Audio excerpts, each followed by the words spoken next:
All right, so um, this is on a laptop because this would not work for storage. But after I got back from Free Methodist Youth Conference, I really felt that I was being compelled to tell my story. So I don't know how well this is going to turn out. The camera's kind of dookie, but you know, um, just I wanted to make sure that people, if you are watching this Thursday, warning that there will be topics talked about in this, such as you know, sorry, such as loss. There are suicides, not from me, but suicide attempts, um, anxiety, and just some other mental health stuff that may not be suitable for everybody. But I got my little list here to keep me on track to make sure I touch base with everything. But we're gonna start off with at age 4. I went to a Saturday event at my church. Well, it wasn't my church at the time, but it was for Easter, and I remember that after it was over, Pastor Scott came up to me and was like, "Hey, you coming back tomorrow? I'll have a seat just for you." And at 4 years old, you're like, "Okay, sweet, a seat just for me." Like at 4 years old, you don't have much that's yours, especially with your name on it. So, I kind of was like, "All right, I will be there." And I woke up at like 5 a.m. the next morning, jumping on my mom's bed. Let's go to church. Let's go to church. Let's go to church. Shit's not time yet. I did that for a couple more hours, and you know, um, my dad was like, are you actually gonna take him? My mom's like, I'm not gonna say no to a kid that wants to go to church. So I ended up going and finding my church, and kept on going back and going back. And then my sister started coming too. Everyone started coming to accept my dad, but um, so God brought me in at a really early age. But growing up, I always knew that I was different,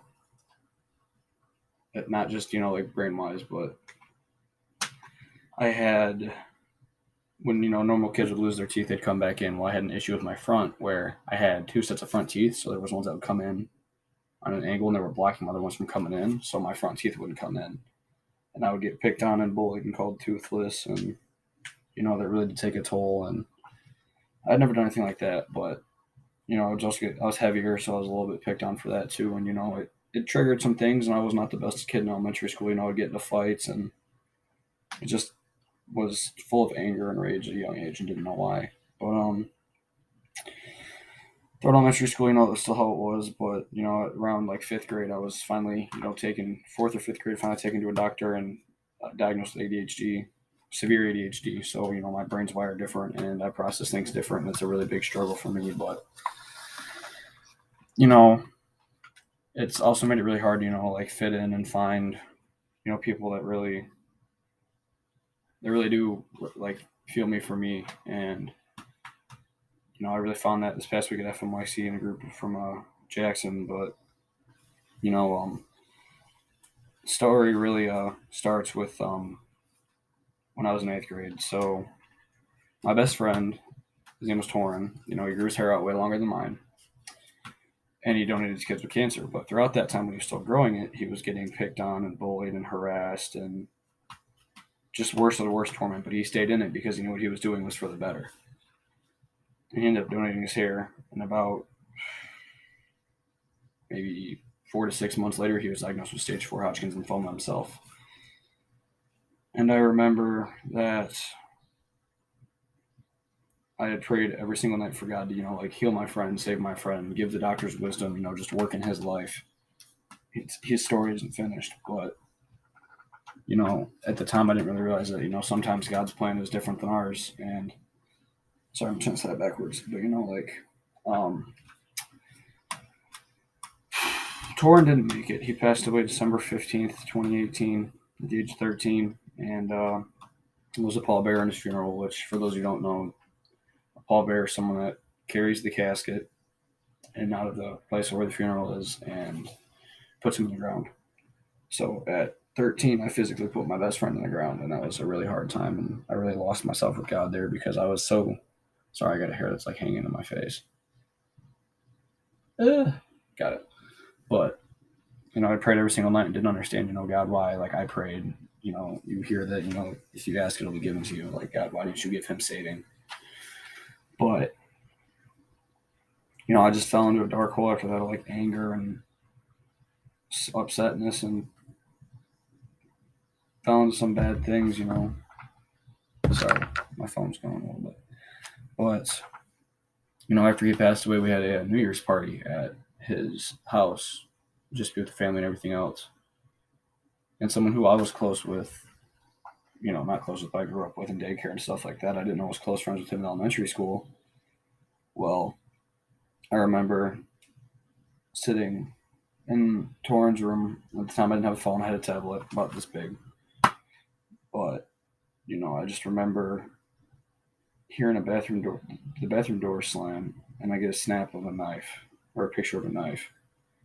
And this girl that I had known since I was little, like, was trying to. And the thing is, their bathroom door was a sliding door, so it didn't have a handle to pull it open or close. It locked from the inside. So I'd try and find something, you know, try and get in the little slots, try and turn it. And thankfully I did. But she was in the bathtub, like, held it up in a circle like in a ball with a knife. And I remember I went to go grab it from her, and I actually ended up getting like a little bit of a cut on my hand, but I ended up having to like literally like put her arm behind her and almost break her arm to get the knife out of her hand because she tried to either self harm or kill herself. And you know, after that, it was just even harder because you know I was like, God, the string of pain is just going through everybody. Like this isn't. I don't understand it. And then you know, I finally started to make peace with that, and I went to General Conference in 2019, the year after, and I just remember breaking down. You know, I'd been breaking down for a year, but I remember breaking down because you know it was just pain. But you know, there was just so much of that, and then there was more death to follow in between people from my church that I've been close with, and you know, that I grew up around that made an impact on my life. And then my grandma was diagnosed with cancer, and she fought it for. She decided to do treatment, fought it for a while. Labor Day weekend of 2020, we didn't have school, so I was there Friday from like 8 to 11, 8 a.m. to 11 p.m. Just trying to be there for her and my family, and just we thought she was gonna die then, but she stuck it out. Saturday rolled around, she was still kicking. Sunday, she wasn't really able to talk this like throughout this time, but she was still here. And Sunday rolls around, she's still here. And then Monday comes, and I have to go back to school, which was online at the time. But I remember wrapping school up as early as I could and texting my father like, "Hey, I'm I'm ready. Come get me so I can come see Grandma." He's like, "Well, I'm eating right now, or we're eating right now. It'll probably be a few minutes." And then like 15 minutes, and then about 4 minutes later, I get a text from him saying, "You know, your sister's boyfriend's gonna come pick you up. She, your grandma passed away." And I just remember just sitting there thinking, God, this can't happen again. Like, this can't be happening again. Like, one time I get it, but it's just so hard, you know. And I remember getting there. I got out of the car and just ran inside.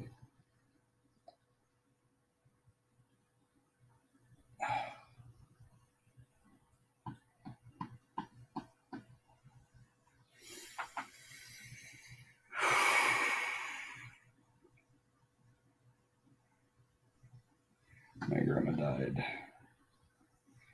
September 8th, 2020. And she died at home. But I remember my Uncle Tony telling me, you know, I get it, you wanted to be here, but some things you just don't need to see.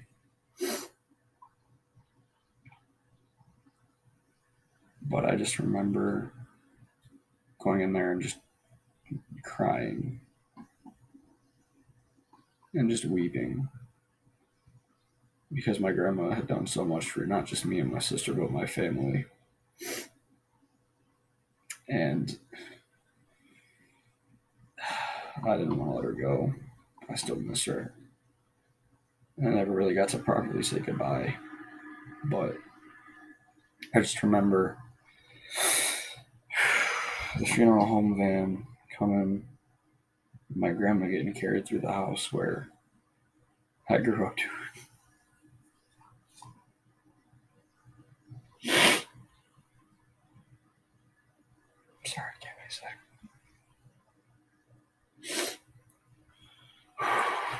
This house where my family would gather every single Christmas and Thanksgiving and Easter. In the room where our coats used to be put on a bed was where my grandma was dead. I did not mean to make that rhyme. But every time I go back to that house and I see that room, I just, same thing over again. And, I really, just remember in that time where that house had been full of great memories as a kid, where my grandma was being rolled out in a body bag on a stretcher to a van. And it was another thing where I was like, God, what are we doing? Like, I've been through so much already. Like, why? Like, I get it, everyone has to die at some point, God, but why cancer and why so much? And I remember for a time after that, it was dark and it was hard. I kind of was finding my footing. And then more people that I was close with had passed away. Like, I had a lady from my church that used to help in every day when I was younger, like walk her to her seat. And her name was Miss Helen. She ended up passing away, but she lived a full life. She was 100 years old. But, that was, God had blessed her with a full life. And then, my cousin Jill had been already diagnosed with cancer before. She put it in remission, so I would. She put it in remission, but I remember we had heard that it came back. And she was going to fight it again because Jill was a fighter. But it came back and ended up being too powerful in her spine and her brain, and ended up taking her last year. And I remember after that one, I was like, God, I'm done. This is someone who I was close with growing up. She had 2 kids. She still has 2 kids. They're still alive. But I believe 2 and 4, they need to grow up with their mom, God. And this is one of those things where, I'd prayed every single night for healing. And I was just so lost in it because I was like, God, if you're not going to answer me, I'm not going to keep coming to you. I was just getting so fed up and so angry and so, just anxious with everything because I was like, who's next? What are you going to take next? But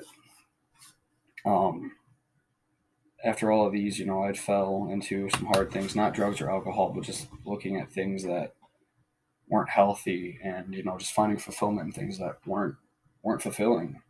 And, it's hard to get out of those things. I've gotten out of them and continue to get out of them. But, from all these things in that fall, I was just in that hole after Jill had passed away. I just, became someone I didn't recognize. I was just full of anger and rage and irritability. And, I finally found my way back again. When we went to Spring Hill, I just, I went to, because I'd also still been doing, or like struggling with, like home battles and stuff, like things between my mom and my dad. Like my dad, he's always out cutting grass or doing something else, or, in the winter doing snow. But when he comes home, he's always tired, doesn't want to do anything, or just says no unless it's, a video game or something. But he's always on my sports games, which for some people that's enough. But sometimes that's the time I feel like I'm connected with my dad, which is hard. With my mom, she's blatantly stated my entire life that she's not my friend, she's my mother, which makes me feel like I can't tell her things and that, she's not gonna, I don't know. But the thing is it's her way or no way. There's like no room for like change. It's just set in stone. It's more the thing of, no matter what I think, it doesn't matter. My opinion doesn't matter because I'm not 18 or because I'm the kid. It's just really like mentally taxing on me because it's really hard, because I could have a good day, come home, and it'd be ruined. I just want to have a great relationship with both my parents, but if God has that in store for later, I guess that's when that'll be. But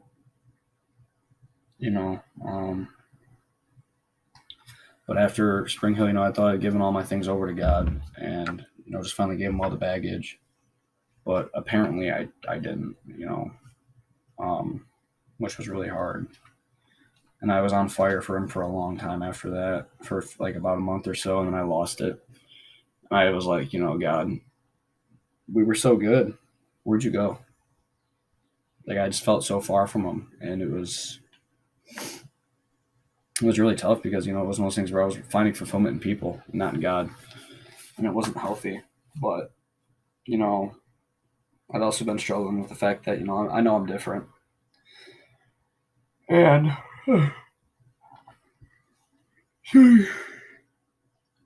yawning. I just woke up not too long ago, but struggling to find. I was part of friend groups. Even with ones that like since Torrin had passed away, I was part of a group of 3 guys. Still am, but it always just was frustrating because I wasn't the same as the other two. I didn't smoke or view girls the same way. In that kind of way where it's like, oh, like it was almost like I was not only respectful, not that the other two weren't respectful, but I was really only respectful, and it was just hard because in a group where I thought I found solitude, I was just the butt of all the jokes. Just there was one night where I actually came back from general conference and went over, and I was on a really good feeling because it was the first time I'd experienced God, because I felt like this like near the conference, I felt this like warm wave of like tingliness just come on me, and I was like, this is really weird. What's going on? Like, did someone detonate something? But then I realized that's God. The things that you have heard your whole life, they're true. But I remember sitting there trying to read that, and they were just making fun of me and but whatever else. I was just trying to sleep, and just kept on getting messed with, and it still happens. There's still jokes made, and it still hurts because I consider them like brothers, and it just hurts. Sorry. Ooh, sorry. I got music because my ADHD for helps me multitask. Revolutionary by Josh Wilson just came on. It's a really good song. But just trying to find my group because I'd been friends with people that were in friends groups for so long, but I was always excluded. I was always an afterthought. Like I remember I went to homecoming freshman year, went with my buddies or whatever else, but I just remember afterwards, like I was friends with so many people, but I didn't get invited to do anything. Everyone else around me, they were going out to dinner or whatever else. And it was really one of those times where I just felt lonely. Like, God, it's just me, isn't it? Like, I'm just too different to be loved. And I remember, helping my friends with their jackets and everything, whatever else, but I didn't even get a ride home. I walked home. I'm not that far from my school, but I just remember walking home and just crying because I was so sick of being left out and excluded. And, I knew I was different. Like, the way that my brain's wired, it's not easy to work with. There's been times where I've made relationships, especially when around the time Torna passed away, with someone I grew up with in my church, and you know my ADHD makes my impulse control really hard. Sometimes I start to freak out because the anxiety will set in of like, oh crap, did I overdo it? Like, am I texting too much or whatever else? And I just apologize, and then I just end up realizing, holy crap, I just sent all these texts without even meaning to, and ultimately it led to me losing really one of the relationships that helped me through Torrin's death. And this would be a story for many more times to come. I think the count's at 5 now, but people that I really gotten close with that I just poured my heart out to, and just ended up being abandoned, and I was used pretty much just for fun. And something recently where I went to a technical thing for school for like automotive, and I met somebody who it's really cool. No, ended up developing a relationship, like a good one, but you know I ended up getting pretty much used to look like an idiot for just being how much I cared and whatever else, which has happened a lot. But it's just really one of those things where it's like, God, what's wrong with me? Like, why can't I just be like everybody else? Like, why are you making everything so tough? And personal battles are just like confidence and stuff of like I can do this, or just with appearance, like which is really odd to say, but you know just things like that. I mean, I grew my hair out because it was a sign for me to just show that for a mullet. It's really messed up right now, but oh, that is bad. We're gonna put the hat back over it, but just the mullet because it was me. No one else has one. No one else had one in my school. It's just me. It's showing that I'm done thinking what people think, and and finally, after feeling distant with God, it even just increased because my 4-year-old cousin Sailor ended up getting diagnosed with cancer too, and she's still fighting. But it's like, God, what are we doing in this situation? Like, if it's another one, just prepare me. But I really hope it's not. But whatever's God's plan is, it will be. But also with my family, like on my mom's side, my one grandma had a stroke a long time ago, and my aunt has just taken control. She took over my grandma's house. She got rid of pretty much all my grandma's things, so if she moves out, my grandma's screwed. There's so many times that we go over to see my grandma, but we know that they're home, but no one will get up to answer the door. And when there is, my cousins, my two twin cousins, Marco and Mateo, and my cousin Paolo, I haven't seen them in at least 2 years because whenever we go over there, my aunt will just hide them in the back room and tell them not to come out. And, just other drama stuff. And it takes a toll because a family is supposed to be able to come to be happy and feel safe. And that really hasn't been it for me, but, just kind of coming to a close with this. I just want to close it out with, this past week at FMYC in Colorado. I remember walking up to the main building for service. It was the Lori building for the first night, and thinking, or talking to my youth pastor, like, I don't think I belong here. I don't fit in. Like, this isn't. I was like, I'm not gonna. This isn't gonna be good. And he's like, you're uncomfortable, and that's good. And I remember that first night, they had opened up the altar after the service, or like towards the end of the service, and just said, if you're really ready to be open and all in for God, just come up. And without hesitation, I got up. I didn't see any of the people around me or anything else. I just saw the altar on the path there.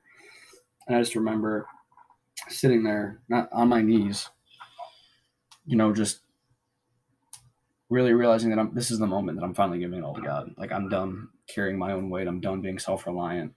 Like, I'm done trying to do this on my own. And from crying before, my nostrils were filled up with stuff. But when I was crying, it was one of those things where for a second I was like, dude, I look so dumb. But then I realized I don't care. All that matters is that I'm doing this for God, with God right now. And I just had, like stream of snot. This is going to be gross. A stream of snot running down my nose with tears and everything else. And I was just weeping and laying it all out there. And I remember this girl who I didn't even meet prior, just came up next to me and got on her knees too and just put her hand on my shoulder and just comforted me. And that was something that was really crazy because yet again, I had never even talked to this person before or anything else like that. And she was willing to express, Christ likeness and just comfort me. And me and her got her name. I found out her name later was Alyssa.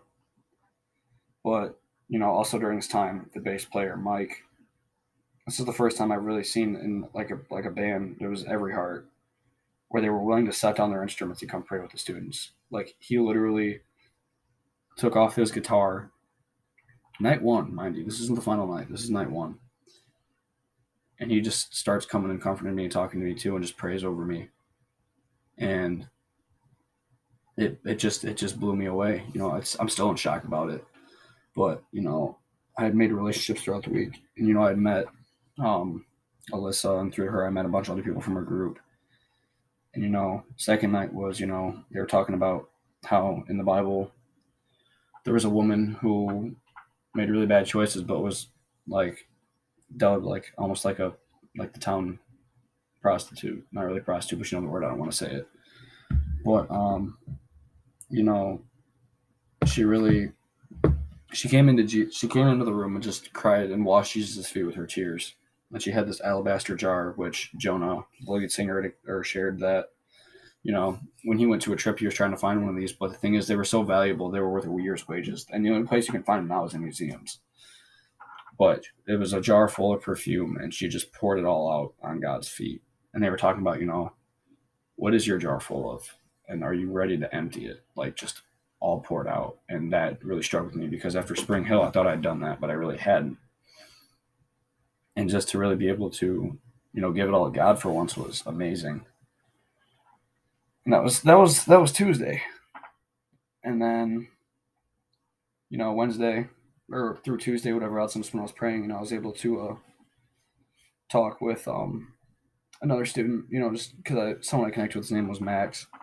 I just really had asked if I could talk to him about some things, but he really shared with me about how the impact that, how I worship, but how I prayed it had over people. And it really said in that, God's given me gifts and they really take effect. And that's like when I was at the altar, I think it was that night before too, I had a student to the side of me who I ended up meeting later with the name of Micah, who was just, I could see was just in pain as much as I was and was just so intent on fire for God. And I just grabbed him. At Spring Hill, they were talking about relationships with your dad and stuff. And when I realized that I could have that all along with God, I just kind of like started to fall. But these three guys, Seth, Andy, and Drew, just all picked me up and prayed with me. And I still talk to him to this day. But I just wanted to be that for somebody. So we were down by the altar, and I just grabbed him by his head, and I just started praying for him. It didn't matter who was looking or who heard. I just wanted to be there for him, and I was able to connect with him later and know more about his story, and you know. But after we did a 3v3 tournament, I was kind of talking about Max, and he really made me realize that my gifts have power, and I'm not one to accept praise or like talk about myself. So this is really like out of my comfort zone, but God's given me the gift of to just be there for people and pray for people, and that's what I've been able to do this past week.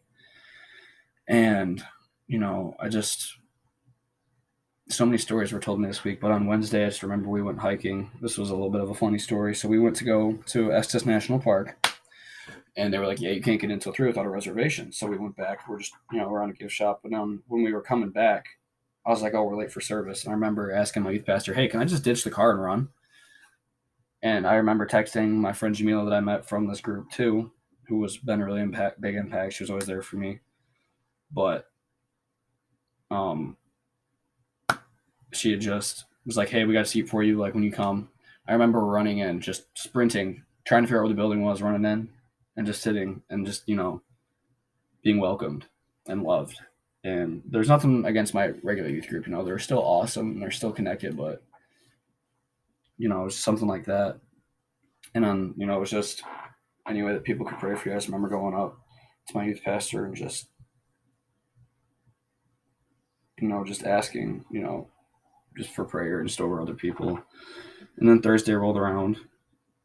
We did. What was it? Yeah, Thursday. So Thursday was, another big experience because our speaker Brock had been talking about, like his how he came to God and ministry. And the entire time he was preaching, it felt like he was speaking directly to me, like a one-on-one conversation. I don't know why my one eye looks like that, but it was in that moment that I really realized that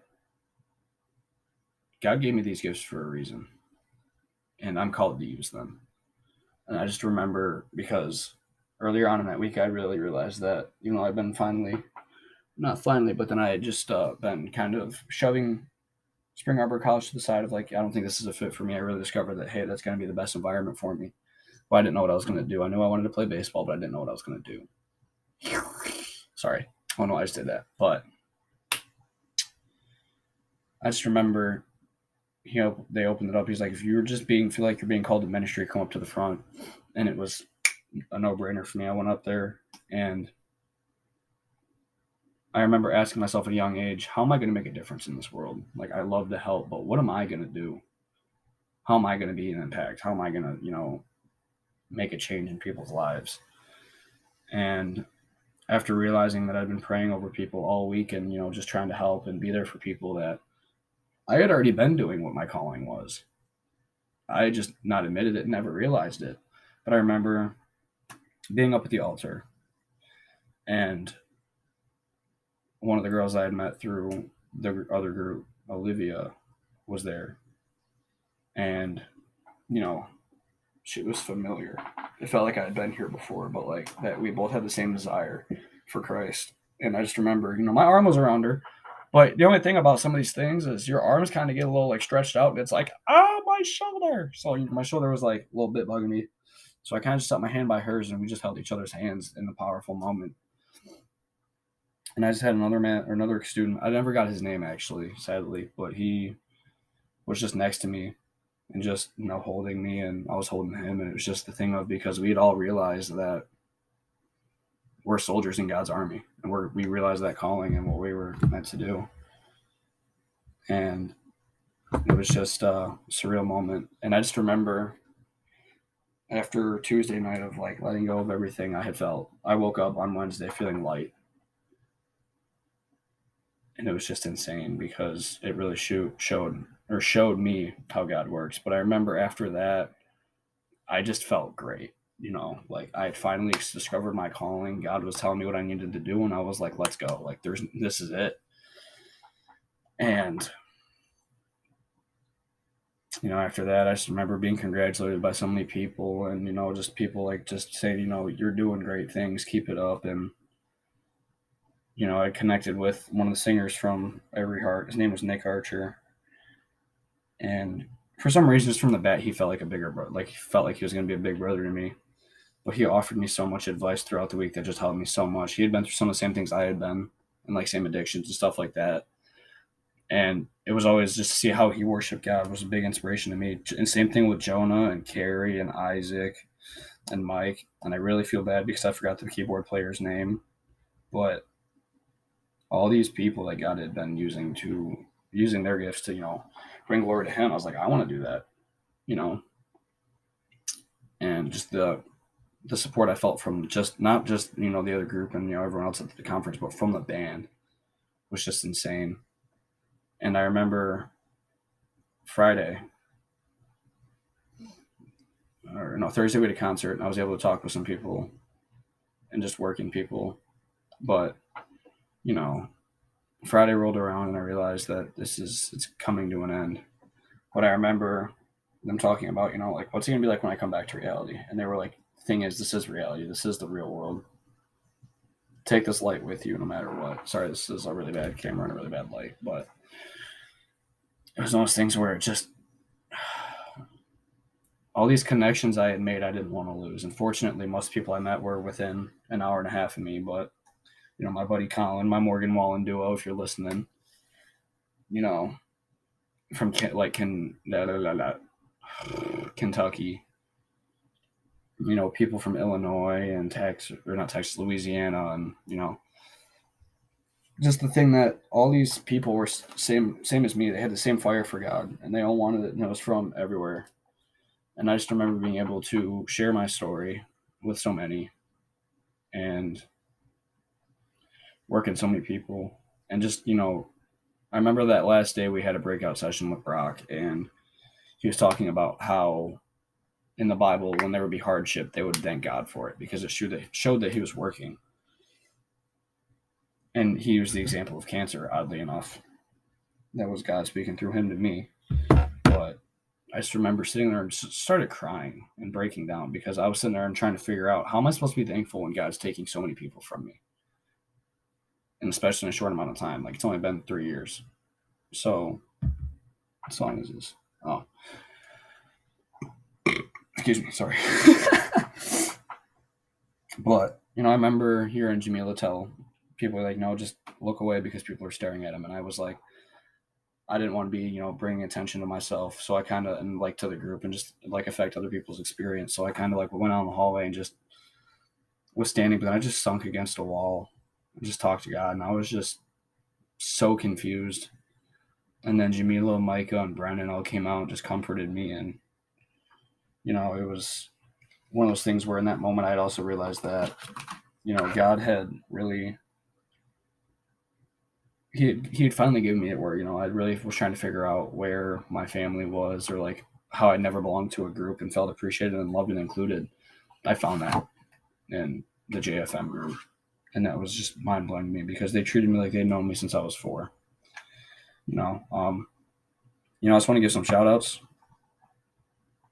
I'm gonna try and write them down. Hopefully, I don't forget any. And if I do, it is nothing personal. I'm not gonna write them down. But first off, to my youth pastor, Pastor Bryce, thank you for everything that you do for our group and for me. It's crazy how you're working, Lord, and the Lord is working through you. I just want to thank the band, Every Heart, for being such good, like people for us to connect with and work in. And I also just want to not pray, sorry, I'm getting words mixed up. But, I just want to thank, the JFM group. You guys made my week. My week would not have been as inclusive and productive if it wasn't for you guys. So, just to, Alyssa for bringing me in, and Max for just being there and being in prayer and just being a light, to Jamila, to Grace, to Olivia, to Micah, to Brennan, to Luke, to Kobe, to Joey, to Josiah, to, I'm forgetting people, to Lydia, to Cora, to Sophie. I'm trying to find more. To Kyle, my boy Kyle, to Pastor Josh. I'm trying to remember more. To Colin, even though you weren't from, or one Colin, but then Colin Winter, my Morgan Wallen dude, even though you weren't from JFM.